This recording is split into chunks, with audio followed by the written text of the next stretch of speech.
Praise the lord. దేవుని నామానికి మహిమ కలుగును గాక.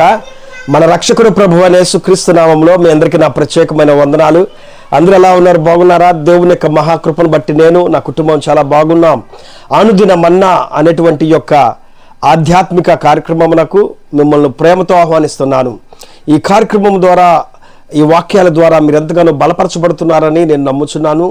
ఈ వాక్యం మీకు ఆశీర్వాదకరంగా ఉంటే, దీవెనకరంగా ఉంటే, మిమ్మల్ని బలపరిస్తే ఈ వాక్యాన్ని ఇతరులకు షేర్ చేయండి, సబ్స్క్రైబ్ చేయండి ఛానల్ని. దానివల్ల దేవుని యొక్క వాక్యం బయటకు వెళ్తుంది. కొంతమంది కొత్త వారు దేవుని యొక్క వాక్యాన్ని వింటారు, వాక్యం చేత మీలాగే బలపరచబడతారు. ఈ రోజున ఒక చక్కటి వాక్యాన్ని ధ్యానం చేసుకుందాం. నేటి ధ్యానాంశము 46వ కీర్తన 7వ వచనం. సైన్యములకు అధిపతియగు యెహోవా మనకు తోడై ఉన్నాడు, యాకోబు యొక్క దేవుడు మనకు ఆశ్రయమై ఉన్నాడు. చూడండి, చక్కటి మాట ఇక్కడ మనం చూస్తున్నాము. సైన్యములకు అధిపతియగు యెహోవా మనకు తోడై ఉన్నాడు. నిజమేనండి, దేవుడు మహా గొప్ప సైన్యాధిపతి.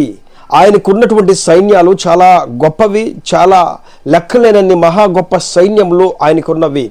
దేవునికి బైబిల్ గ్రంథంలో చాలా పేర్లు ఉన్నవి. ఆ పేర్లు కరుణామయుడు, ప్రేమమయుడు, దయామయుడు, ఇట్లాగ ఎన్నో పేర్లను మనం చూస్తున్నాము. అయితే ఆయనకున్నటువంటి మరొక పేరు ఇక్కడ చూస్తున్నాము, సైన్యములకు అధిపతియగు యెహోవా. ఆయనకు సైన్యములు చాలా ఉన్నవి. ఆ సైన్యములన్నిటికీ కూడా ఆయన అధిపతి అయి ఉన్నాడు. ఆయన దగ్గర సైన్యముల గురించి బైబిల్లో మీరు చూసినట్లయితే చిన్న చిన్న మిడతలు కూడా ఒక సైన్యముగా కనబడుతున్నాయి. బైబిల్లో వడగండ్లు ఒక సైన్యంగా కనబడుతున్నవి. కోటాను కోట్ల దేవదూతలు ఒక సైన్యంగా ఉన్నారు. కెరూబులు ఒక సైన్యంగా, ఏమండి, దూతలు, కెరూబులు, సెర్రుపులు, కోటాను కోట్ల మంది సైన్యాలుగా ఉన్నారండి. ఆయన ప్రకృతిని ఒక సైన్యంగా చేసుకున్నాడు. చిన్న చిన్న అల్ప జీవులను దేవుడు సైన్యంగా చేసుకుని కొంతమంది మీద, శత్రువుల మీద జయాలను తన బిడ్డలకు అందించినట్లుగా కూడా మనము బైబిల్లో చూస్తున్నాం. 10 అద్భుతాలు చేసినప్పుడు ఐగుప్తు దేశంలో కందిరీగులను సైన్యములుగా చేసుకుని దేవుడు తన ప్రజలకు గొప్ప విజయాన్ని ఇచ్చాడు. కాబట్టి ఆయనకు మహా గొప్ప సైన్యాలు ఈ భూమి మీద ఉన్నవి, ప్రపంచంలో ఉన్నవి, పరలోకంలో కూడా ఉన్నవండి. ఆ సైన్యములకు అధిపతిగా యెహోవా మనకు తోడై ఉన్నాడు. ఆయన మనకు తోడై ఉన్నాడు. కాబట్టి మనం ఒంటరి వాళ్ళము కాదు, మనము ఒక్కరమే కాదు, మనము దీనులముగా ఉండాల్సిన అవసరం లేదు, మనము కృంగిపోవాల్సిన అవసరం లేదు. ఎందుకంటే మనము ఆరాధించున్న దేవుడు సైన్యములకు అధిపతియగు యెహోవా, ఆయన తోడుగా ఉన్నాడు. యేసు ప్రభు వారు ఆరోహణమై వెళ్ళిపోయేటప్పుడు తన శిష్యులకు, అక్కడ ఉన్నటువంటి తన యొక్క ప్రజలందరికీ చెప్తున్నాడు, నేను మిమ్మల్ని అనాథలుగా విడిచిపెట్టను, మీకు ఒక ఆదరణకర్తను పంపిస్తాను. నేను వెళ్ళిపోతున్నానని మీరు అనుకుంటున్నారేమో, కానీ మీకు తోడుగా ఉండడానికి ఒక ఆదరణకర్తను నేను పంపిస్తాను. మీకు తోడుగా ఉంటాడు ఆయన అని చెప్పని అంటున్నాడు.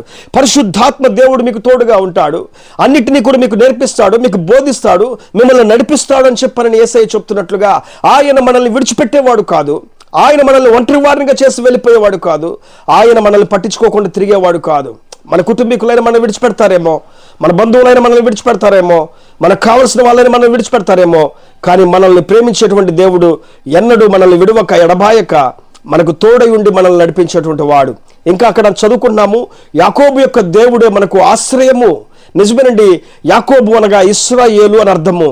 ఇశ్రాయేలు ప్రజలకు ఆశ్రయమై ఉన్న దేవుడు మనకు ఆశ్రయమై ఉన్నాడు. నిజమేనండి, ఆ ప్రజలను ఈ రోజున మీరు చూడండి. ఆ రోజు కనాను ప్రాంతానికి వచ్చినది మొదలుకొని వారు ఐగుప్తు దేశం నుంచి, అప్పటి నుంచి ఇప్పటి వరకు వారికి ఆశ్రయ స్థానముగా దేవుడు ఉన్నాడు, వారికి ఆశ్రయ స్థలముగా దేవుడు ఉన్నాడు.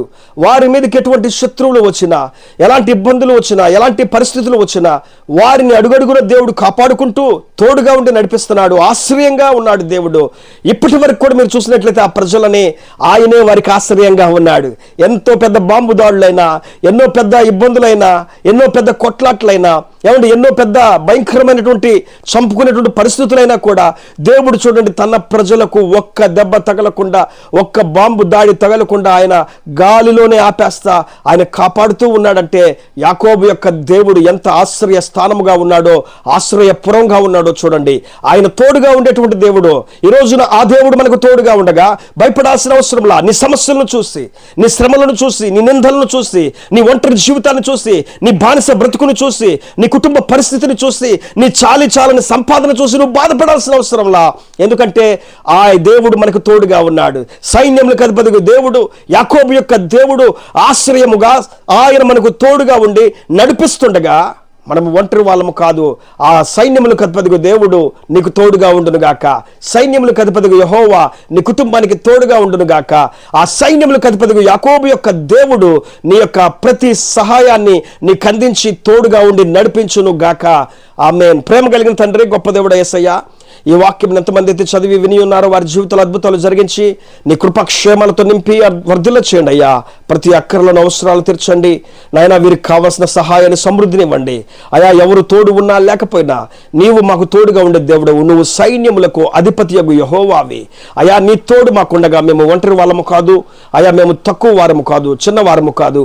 మా గొప్ప దేవుడు నీవు ఉండగా అడుగడుగున మీరు తోడుగా ఉండి వీరిని ధైర్యపరిచి ఆయా వీరి పనుల్లో, ఉద్యోగాలలో, వ్యాపారాలలో, కుటుంబ విషయాల్లో, చదువుల విషయాల్లో తోడుగా ఉండి నడిపించమని యేసు నామములో ప్రార్థించి అడిగి వేడుకుంటున్నాం పరమ తండ్రి.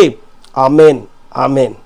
అందరికీ వందనాలు. Praise the lord. దేవుడి చిత్తమైతే మరలా రేపు ఇదే టయానికి మరలా మనం ఇలాగే కలుసుకుందాం. అప్పటి వరకు దేవుడు తోడుగా ఉండి మిమ్మల్ని నడిపించును గాక. ఆమేన్. Praise the lord.